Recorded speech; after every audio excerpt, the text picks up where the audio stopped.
ABC Central Coast, and I don't know if I was dreaming, but on a wild, windy, wet night, I was driving along the Central Coast Highway through Arimba on the new road there now and parallel with the railway tracks. And this ghost train from my youth sort of pulled up alongside, and I did a double take. I kept my eyes on the road.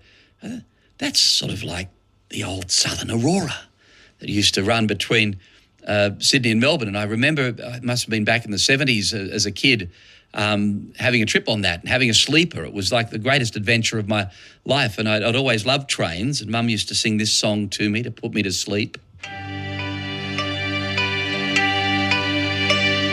Train whistle blowing makes a sleepy noise underneath the... Did you go on the Southern Aurora? Did you get a sleeper and wake up in Melbourne?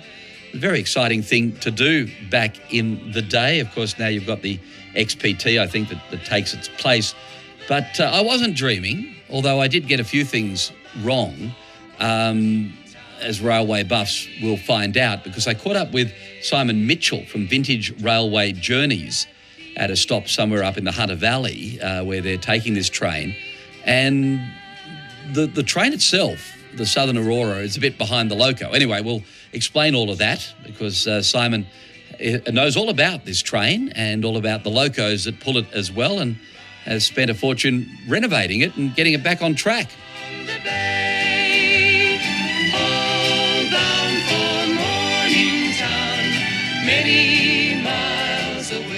Simon, the listeners were into me yesterday. I said, I'm sure I saw the Southern Aurora in its brown, chocolate brown and yellow livery from the 60s era. And they said, you're dreaming. It used to be blue and yellow and it had silver carriages. So now I'm not so sure. Did I see a ghost train or what was it? Well, I mean, when I'm looking at the carriages that Danielle and I are lucky enough to own, they're all silver because they're stainless steel. We get a little bit less excited about whether it's a New South Wales loco on the front, which is chocolate and yellow, or as I try to wind people up by saying it's Mission Brown, or alternatively it would have been a Victorian Railways S-Class locomotive, which would have been beautiful in blue and gold. And we're going to have one of them on the front of the train. So did I see the chocolate and yellow one? You are indeed seeing a chocolate and yellow one. We've got two wonderful people who privately preserve locomotives, and they've allowed us to use their locomotives on the front of our privately preserved Southern Aurora carriages. But was the Southern Aurora ever chocolate and yellow? Well, see, the Southern Aurora is actually the carriages, and it's just the locomotives that you see, but it's not named after the locomotives. It's the carriages that are the train. Was it pulled by one like the one you've got in front of it at the moment? That came through Arimba. Yes, we did indeed. We came through on Sunday, and the locos are in the New South Wales Government Railways livery, which was Indian or Tuscan red and yellow. So that would have been the colour of the loco pulling the Southern Aurora back in the 60s, say? That is absolutely right. So from 1962 to 1986, the train ran as the Southern Aurora, and we're very lucky to be the current custodians of the train. I had a run on, I'm sure, back in the 70s or the 80s, and we went down to Melbourne, and the actual locomotive was blue and yellow, beautiful. They're really great-looking locomotives, and the carriages are superb as well. But is that from the Melbourne side? That's right. So it was... On the side of the carriages, you've actually got NSW and VR. And what that stands for is New South Wales and Victorian Railways. And so the Victorian locomotives were in that blue and gold. So it was jointly operated by New South Wales Government Railways and Victorian Railways. And what are they? They're diesel electrics, are they? They are indeed. So we refer to them as streamliners. We absolutely love having those streamliners on our train. We try to wherever we can.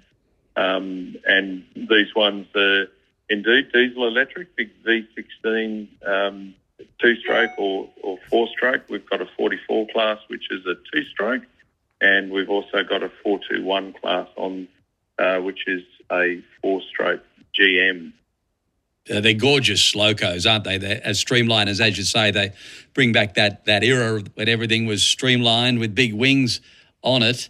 And what about the carriages? How have you been able to restore those? Because it was always a pretty special luxury ride, wasn't it? With lots of sleepers and lots of good dining.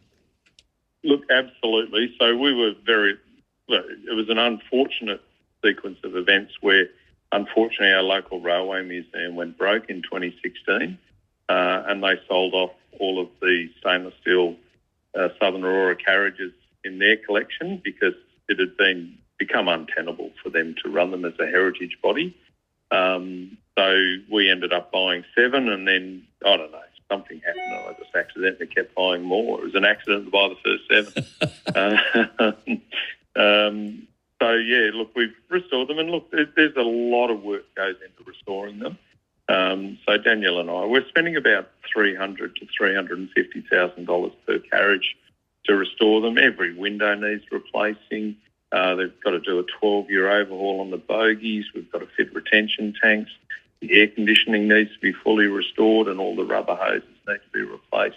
There's months of work to clean the interiors because, you know, they've got diesel sort all through the wallpaper and all that sort of thing. But it's amazing that we've still got the original 1962 wallpaper on the walls, and how it survived without being modernised is an absolute miracle. But, you know, they're original. We've got them as original as we possibly can. And you've been up to Corindai and all over the place. I guess you don't need to go between Sydney and Melbourne anymore. We've got the XPT to do that, haven't we? That's right. And look, we can only really get to Roma Street in Brisbane because that's standard gauge. Beyond that, we've got just that marvellous thing that Mark Twain commented about over 100 years ago, that there's this lunacy of different gauges in Australia. So we've got 3'6" in Queensland, the Irish 5'3" gauge in Victoria, and we're on standard gauge 4'8.5". I think we once had a referendum on that, and that didn't get up either. We can't agree on anything, can we? No, indeed. But look, we've got great things to see in New South Wales. You know, on the Central Coast where you are, I mean, we just are always in awe of coming through along the Hawkesbury River there, along Mullet Creek and through past Brisbane Water. Absolutely stunning views there. We love bringing our guests through there and showing them how amazing the Hawkesbury River is, and showcasing regional New South Wales. Love it. Thanks, Simon. Great to talk to you. Good on you. Thanks for that. Makes a sleepy noise underneath their blankets. Go all the girls and boys, rock and roll and riding out along the bay, all bound for Morningtown, many miles away. Yes, those trains that run through the dreams of our youth.